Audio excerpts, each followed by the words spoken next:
Hello दोस्तों, नमस्ते, राम राम। मैं हूं अमित चौधरी। स्वागत है आपका अपने YouTube channel Amit sir GK में।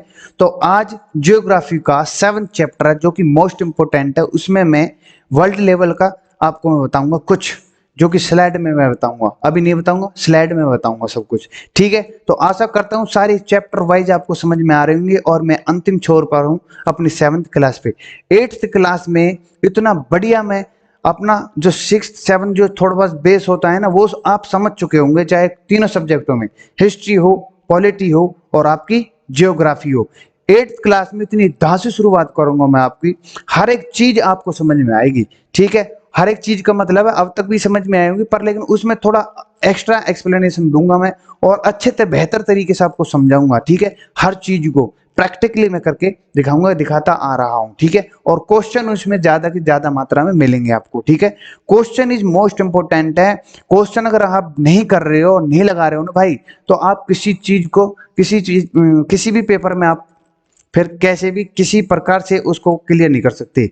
ठीक है, जीके के माध्यम को या जीके के पोर्शन को, जीके के सब्जेक्ट को। ठीक है, ये मेरा मेन मुद्दा यही रहेगा, हमेशा यही रहेगा, मेरा यही टारगेट रहेगा कि अदर सब्जेक्ट की तरफ जो बच्चा भग रहा है, जीके को छोड़ करके, जीके तो बाद में कर लेंगे, पहले इन चीजों को उठाते हैं।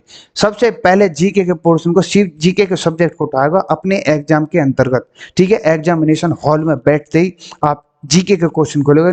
जीके को तो ऐसे कर दूंगा, ठीक है, ऐसी बढ़िया कर दूंगा आपकी जीके की नॉलेज, मस्त, एकदम मस्त कैलेंडर हो जाओगे। ठीक है, सीधे चलते हैं अपनी पहली स्लाइड पर। आपके सामने मोस्ट इंपोर्टेंट है ये चैप्टर, मेरे लिए भी, आपके लिए भी और हर पेपर के लिए भी। ठीक है मेरे भाई, उष्ण कटिबंधीय प्रदेशों के जीवन के बारे में जानेंगे, जो कि मोस्ट इंपोर्टेंट है। अमेजन नदी के बारे में जानेंगे आज हम।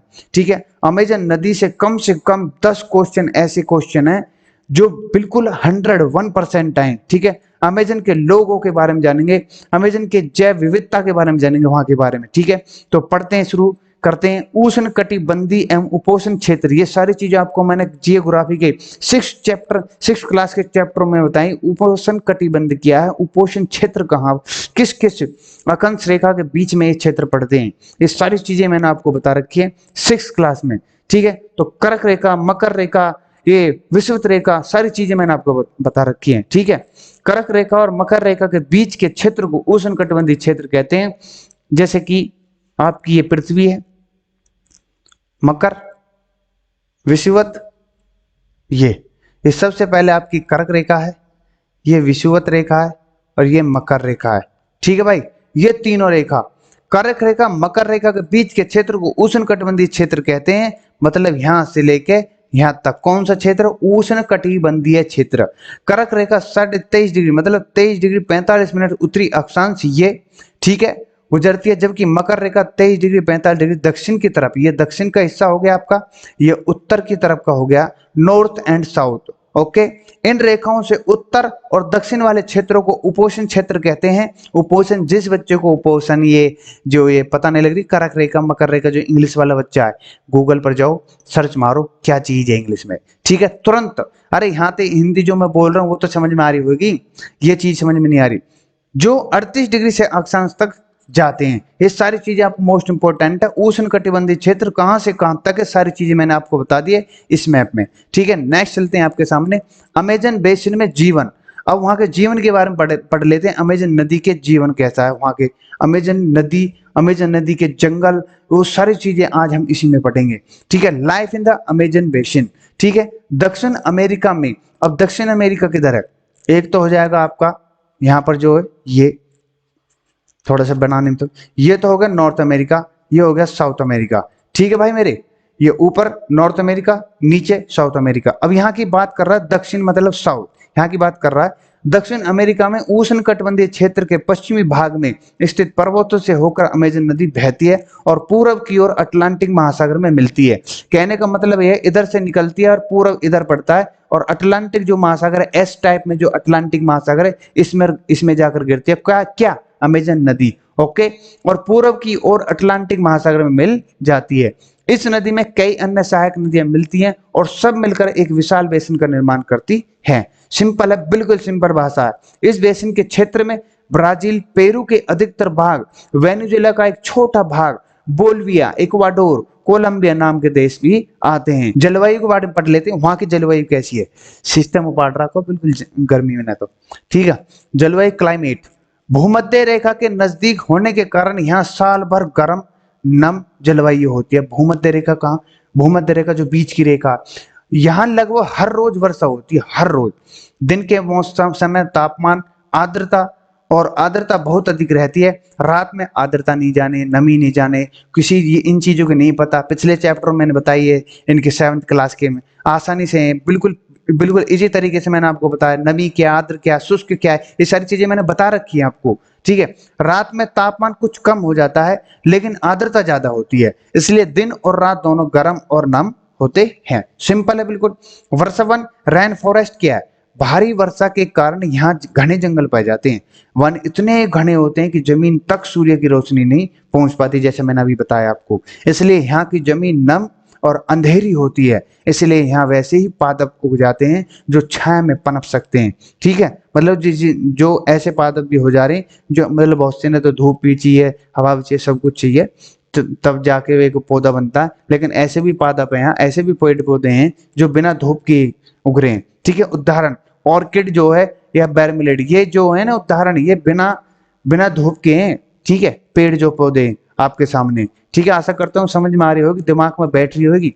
ठीक है, पक्षी, यहाँ टकन, गुंजन पक्षी, कई रंग बिरंगी चिड़िया पाई जाती हैं। इन पक्षियों के पास पंख चटक रंग के होते हैं, बिल्कुल इतने प्यारे प्यारे। आप इनको सर्च मानना कि अमेजन नदी के आसपास जो जंगल है उसमें रहने वाले पशु पक्षी कैसे चित्र हैं, उनके इमेज देखना आप। ठीक है, और चोंच बहुत बड़ी होती है। ये पक्षी बहुत जोर की आवाज निकालते हैं। भारत में पाई जाने वाली चिड़िया को तुलना में ये काफी अलग होते हैं। ठीक है, भारत में चिड़िया देखते होगे आप, गुलशन जो होती है, काफी एक चिड़िया होती है गुलशन तरह की होती है ना, हमारे गांव में तो है, काफी अधिक मात्रा में दिख जाती है बेचारी। जानवर, अमेजन के वन में बंदर है, स्लोथ है, चींटी खाने वाले टैपर पाए जाते हैं। यहाँ पर सांपों और अन्य सरीसृपों की कई प्रजातियां रहती हैं। ये तो इजी काम है मिलना। इस जंगल में मगरमच्छ और अजगर भारी संख्या में पाए जाते हैं। इस तरह की कीटों और मछलियों की अनेक प्रजाति यहाँ पर पाई जाती हैं। पिरान्हा और मछली उनमें से एक है। ठीक है, सिंपल है, कोई दिक्कत नहीं है। वर्षावन के लोगों के बारे में थोड़ा सा और जान लेते हैं। यहाँ के लोग जो कर्तन और दहन खेती करते हैं। ठीक है, दहन खेती यानी जंगल के एक छोटे हिस्से को साफ करके वहां खेती करते हैं, मतलब पेड़ पौधों को काट कर साफा करके वहां पर फिर खेती की जाती है। फिर पुरुष शिकार करते हैं और मछली पकड़ते हैं, जबकि महिलाएं फसल को देखभाल करती हैं। शिकार और मछली पकड़ने में अनिश्चितता होती है, इसलिए भोजन के लिए खेती भी जरूरी है। टेपिओका, अनानास और शकरकंद यहाँ कर मुख्य फसलें होती हैं। ठीक है, यहाँ के लोग मुख्य भोजन में मैनिओक, कशावा या यह आलू की तरह जमीन के भीतर उगता है। ठीक है, जो मैंने बताया नाम। लोग रानी चींटी और उसके अंडे को बड़े चाव से खाते हैं। यहाँ पर देख लो, भोजन देख लो इनके यहाँ का। यहाँ पर नकदी फसल भी उगाई जाती है, जैसे कॉफी है, मक्का, कोकोआ, ये भी फसल उगाते हैं जिन्हें महिलाएं देख रेख करती हैं। नेक्स्ट है, वर्षावन से घर बनाने के लिए भरपूर मात्रा में लकड़ी मिल जाती है यहाँ से। ठीक है, कई लोग मधुमक्खी के छत्ते जैसे झोंपड़ी में रहते हैं। कुछ लोग अपार्टमेंट जैसे घरों में रहते हैं जिनकी ढाल वाली छत होती है, और इन घरों की मलोका कहा जाता है। मलोका, जो अमेजन में बस रहे लोग हैं उनके जो घर हैं उनको मलोका कहा जाता है। पूछ सकता है मलोका क्या चीज है आपसे। समय के साथ कुछ भी दे सकता है भाई एग्जामिनर, आपको हर चीज से रूबरू करवा रहा हूँ भाई मेरे। समय के साथ यहाँ के लोगों का जीवन बदल रहा है। पुराने जमाने में दूर दराज के इलाकों में पहुंचने के लिए नाव ही एकमात्र साधन हुआ करती थी। 1970 के दशक में ट्रांस अमेजन हाईवे बनने के बाद अब अमेजन वर्षावन के अधिकतर इलाकों में यातायात आसान हो गया है। अब तो काफी हद तक हालत सुधर गई है, समझी गई। ठीक है भाई मेरे।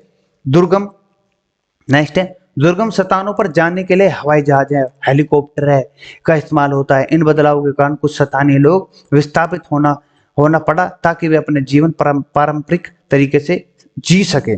ठीक है, और अच्छे से जी सके। विकास होने के कारण जैव विविधता से भरे इस वर्षावन के धीरे धीरे विनाश हो रहा है। फिलहाल तो हो ही रहा है अभी। अब इस वन का एक बड़ा हिस्सा गायब हो रहा है। इससे कई समस्याएं खड़ी हो गई है। मिट्टी की उपजाऊ परत का नाश हो रहा है और जमीन बंजर होती जा रही है। ठीक है, जहां से पेड़ पौधे काट चुके हैं। ठीक है मेरे भाई। उपोषण क्षेत्र में जीवन और गंगा ब्रह्मपुत्र बेसिन, अभी आपने अमेजन नदी के बेसिन को पढ़ा। अब हम ब्रह्मपुत्र बेसिन को पढ़ लेते हैं, हिमालय की गिरपाद को पढ़ लेते हैं, मैदान के लोगों को पढ़ लेते हैं यहाँ से। ठीक है, मोस्ट इंपोर्टेंट है ये सभी चीजें। भारतीय उपमहाद्वीप में गंगा ब्रह्मपुत्र उनकी सहायक नदियों द्वारा गंगा ब्रह्मपुत्र बेसिन का निर्माण हुआ है। यह बेसिन उपोष्ण क्षेत्र में है और 10 डिग्री उत्तर से 30 डिग्री उत्तर अक्षांश के बीच फैला हुआ है। ये आप मैप जिसने ले रखा वहां से 10 डिग्री से लेके और 10 डिग्री उत्तर तक आप देख लेना, अक्षांश में देखना है। ठीक है, गंगा की कुछ सहायक नदियां हैं जिनके नाम है घाघर, सोन, कोसी, चंबल, कुडक। आप सोन पूछ लिए कई बार, घाघर भी पूछ लिया है। ठीक है, कई बार पूछा है, इनको याद कर लेना आप। इस बेसिन के मुख्य लक्षण है गंगा ब्रह्मपुत्र के मैदान, हिमालय के पर्वत, हिमालय की गिरपाद, फुट हिल और सुंदरवन डेल्टा मोस्ट इंपोर्टेंट है जो दुनिया का सबसे बड़ा है। इस इलाके में चाप झील बहुत याद से मिलती है। ठीक है मेरे भाई, नेक्स्ट पढ़ते हैं हम जलवायु के बारे में पढ़ लेते हैं हम। यहाँ जलवायु मानसून जलवायु रहती है मध्य जून के, जैसे मैंने आपको पहले चैप्टर में बताया कि भारत की जलवायु कैसी है। मध्य जून से मध्य सितंबर के बीच मानसून अपने साथ वर्षा लाता है। गर्मी के मौसम काफी गर्म होता है, सर्दियों में ठंडी होती है इस समय। ठीक है, जनसंख्या पढ़ लेते हैं, अपनी पॉपुलेशन पढ़ लेते हैं यहाँ की। यह इस बेसिन में विविधता भरी स्थलाकृति होती है, इससे जनसंख्या के घनत्व पर असर पड़ता है। ठीक है, ये तो मोस्ट इंपोर्टेंट है। पूर्ववर्तीय क्षेत्रों में जनसंख्या का घनत्व काफी कम है, मैदानों में सघन आबादी रहती है। ठीक है, मैं मैदानों में भी बता रहा हूँ, मैदानों का भी पहाड़ों में सोचो। मैदानी इलाकों में लोगों की मुख्य पेशा कृषि है। धान यहाँ की मुख्य फसल है, वो तो सिंपल। मछली और चावल लोगों का मुख्य आहार है। यहाँ गेहूं, मक्का, ज्वार, चने ये सभी बोए जाते हैं। और गन्ना, जूट, नकदी, यहाँ पर गन्ना और जूट ये तो नगदी फसल होगी। और पश्चिम बंगाल और असम के चाय बागानों में मिलते हैं। मैदानी इलाकों में केले के बागान मिलते हैं, मैदानी इलाकों में होते हैं। बिहार और असम में रेशम पालन होता है। ये मोस्ट इंपोर्टेंट है, सारी चीज मैंने एक एक पॉइंट को बढ़ा रखा है इसमें। और एक थोड़ी सी स्टोरी टाइप में या कहानी टाइप में या कुछ भी समझ लो उसमें प्रो रखा है। कम ढाल वाली पहाड़ियों पर सीढ़ीदार खेती पर खेती की जाती है। इंपॉर्टेंट है भाई मेरे सब चीजें है, जान लेना। आज तो हाथ भी पसीने छोड़ रहा है। नेक्स्ट पढ़ लेते हैं भाई, लास्ट स्लाइड, फिर इसके बाद क्वेश्चन कर लेंगे हम। इस क्षेत्र में परिवहन का हर साधन पूरी तरह से विकसित है। मैदानी क्षेत्र में सड़क और रेल का सघन नेटवर्क है। कई हवाई अड्डे भी हैं। यहाँ पर नदियों से होकर माल का परिवहन होता है, वो तो होता ही है। इस क्षेत्र में पर्यटन स्थल भारी संख्या में होता है और ताजमहल, प्रयागराज, बुद्ध सर्किट, बोधगया आदि जैसे इसमें पर्यटन स्थल है। ये सारी चीजें इंपॉर्टेंट हो जाती है। यहाँ पर धान की खेती हो रही है। ठीक है मेरे भाई, और यहाँ पर कॉफी चाय बागान हो रहा है असम में। ठीक है, थोड़ा सा मैं इसको दिखा देता हूँ आपको, 1 मिनट रुकें। हाँ, यस, ये देखो आपको मैं प्रैक्टिकली मैं बता दूंगा।